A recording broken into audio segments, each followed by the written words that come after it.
درود بر شما. در این برنامه شما با 10 مکانی اسرارآمیز جهان آشنا خواهید شد که رمز و رازش را تا به امروز کسی نمی‌داند و از دیدن این مکان‌ها حتما شگفت زده می‌شوید. لطفاً تا پایان برنامه با خورشید میدیا همراه باشید. کانال را سابسکرایب کنید، زنگوله را هم بزنید تا هیچ یک از برنامه‌های آینده ما را از دست ندهید و برای حمایت بیشتر لایک‌های زیبایتان را فراموش نکنید.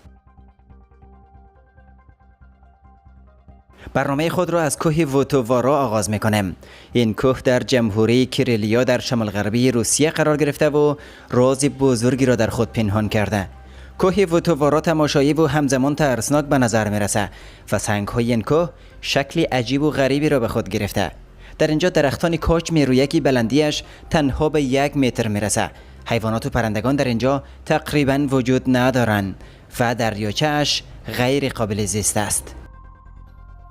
دانشمندان تا به امروز نتوانستند بر راز این مکان پی ببرند، اما گفته‌های وجود دارد و میگویند که در گذشته‌های دور جادوگران در اینجا با ارواح ارتباط داشته‌اند و بر مردمان محلی حمله کرده‌اند. اما گروه دومی میگویند که کوه ووتووارا نقطه منحصر به فرد روی زمینه که در آن زمان متوقف شده، ولی گروه سومی به این باورند که در اینجا جن‌ها زندگی می‌کنند و به آدمی اجازه زندگی را نمی‌دهند. پدیده‌ای که همچنان پر رمز و راز باقی مانده است. در ایالت نیوادا آمریکا مکانی وجود دارد که به نام سوراخ شیطان معروفه. اندازه دهنه این سوراخ به 1/5 متر میرسه و کسی تا هنوز در مورد آن چیزی را نمی‌داند.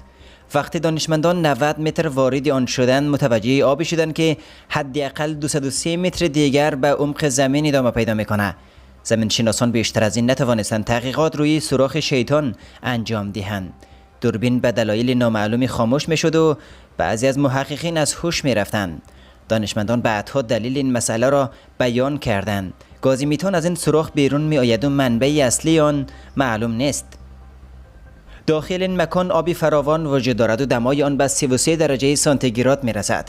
چشمه سوراخ شیطان ماهی‌های نادری را در خود جا داده و به حیث پارک ملی آمریکا شناخته می شود. سوراخ شیطان پس از سال 1965 میلادی کشف شد که زمانی که 2 تن از مردمان محلی به داخل آن افتادند و برای همیشه مفقود شدند.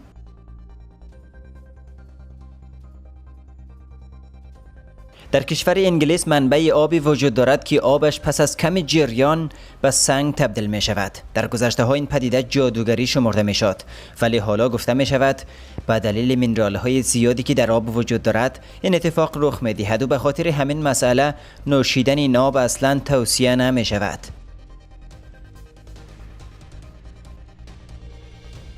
چین کشوری است که غرق در عرفان شیوه‌های اسرارآمیز باستانی و سنت‌های چشمگیر است، اما مکان‌های خارق‌العاده‌ای نیز در این کشور وجود دارد که در آن طبیعت پر از رمز و راز قرار گرفته و افسانه‌های بشری به شکوه آن افزوده است. از جمله آن می‌توان به جنگل‌های معروف بامبو اشاره کرد که شبیه دیوار قد بلند کرده. مردمان چینی میگویند که جنگل‌های بامبو ارواح عصبانی را در خود قرار داده.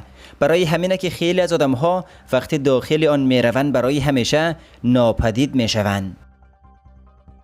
در سال 1962 میلادی گروهی از زمینشناسان تلاش کردند به این پرسش که چرا آدم‌ها درون جنگل‌های بامبو ناپدید میشوند جواب بدهند، اما این محققان نیز مثل بقیه ناپدید شدند و تنها یکی از این آدم‌ها زنده ماند. او راهنمای محلی بود و حسابی خوششانسی آورد.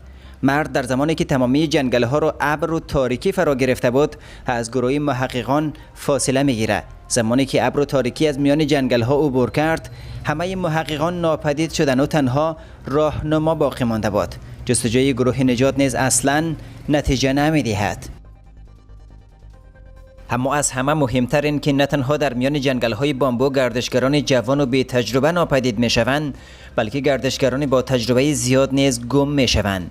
در سال 1966 میلادی در میان این جنگل‌ها گروهی از سربازان ارتش چین مفقود شدند و در سال 1976 گروهی از شکارچیان ماهر چینی برای همیشه ناپدید شدند. معمای این مکان تا هنوز حل نشده باقی مانده.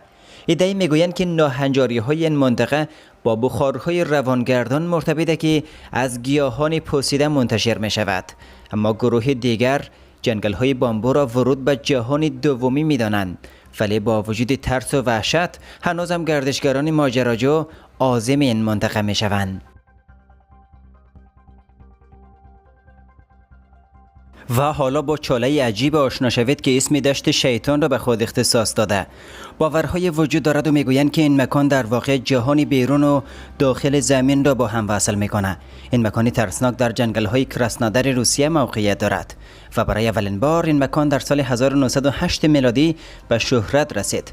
خیلی ها در آن زمان دلیل آن چاله را برخورد شهاب سنگ با زمین میدانستند، اما گمانهای دیگر نیز وجود دارد. زمینشناسان روسی میگویند که این پدیده ارتباط به برخورد سنگ آسمانی با زمین ندارد، بلکه ارتباط به بیرون شدن انرژی زیاد از سطح زمین دارد. در سال 1984 یوفولوژیست های روسی متوجه شدند که این چاله دارای میدان مغناطیسی غیر قابل توضیح است. بیشتر از همه این مکان بر روح و روان آدمی تأثیر بد میگذارد و زودی محققان بدون هیچ دلیلی ترس و وحشت و درد دندان را تجربه میکردند. آنها بالاخره مجبور شدند هرچه زودتر اینجا را ترک کنند.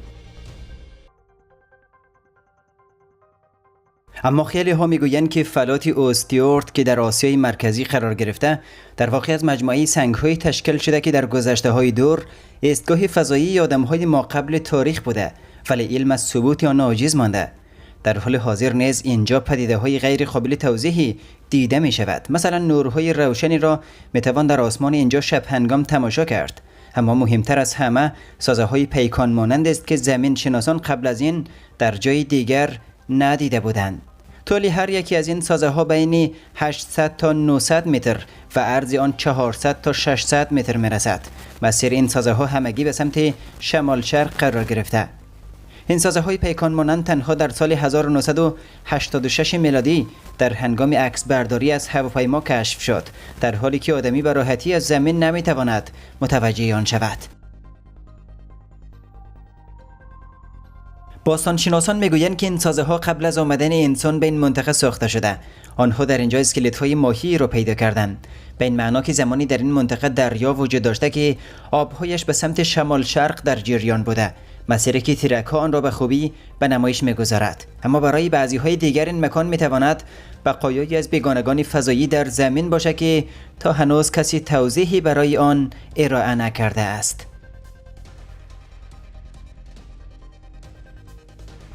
یکی از عجیب‌ترین اسرار باستانشناسی در دلتای دیکس کشور کاستاریکا دیده شده. در دهه 1930 میلادی صدها مورد از سنگ‌های کروی یافت شد که ابعادشان از قدر چند سانتی متر تا بیش از 2 متر تغییر میکنه و وزن برخی از آنها به بیش از 20 تن میرسه. شکل و جسامت این سنگ‌ها واقعاً شگفت‌انگیزه و مثل که توسط یک فرد ساخته شده. در جنگل‌های کاستاریکا این گونه سنگ‌ها فراوان پیدا می‌شود. گروه اول بر این باورند که این سنگ‌ها دستساز انسان هاست. گروه دومی میگویند که این کار آتش فشان است، ولی گروه سومی بر این باورند که این سنگ‌های شگفت‌انگیز می‌تواند دستساز آدم‌های فضایی باشد. سنگ غول‌پیکر و شگفت‌انگیزی در آرژانتین قرار داشته. سنگ بزرگی که وزنش به 300 تن می‌رسید، در سراشیبی در مقابل باد و باران برای چندین هزار سال دوام پیدا می‌کند. اما در اوایل قرن 21 میلادی این سنگ به دلایل نامعلومی به پایین سقوط می‌کند.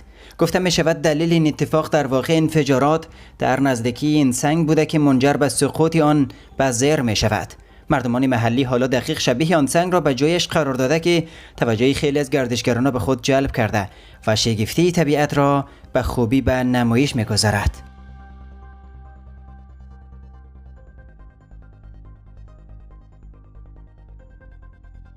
امیدوارم از تماشای این برنامه حسابی لذت برده باشید. خورشید میدیا را سابسکرایب کنید و برای حمایت بیشتر لایک های زیبایتان را فراموش نکنید. تا یک برنامه جذاب دیگر، روز و روزگارتان خوش.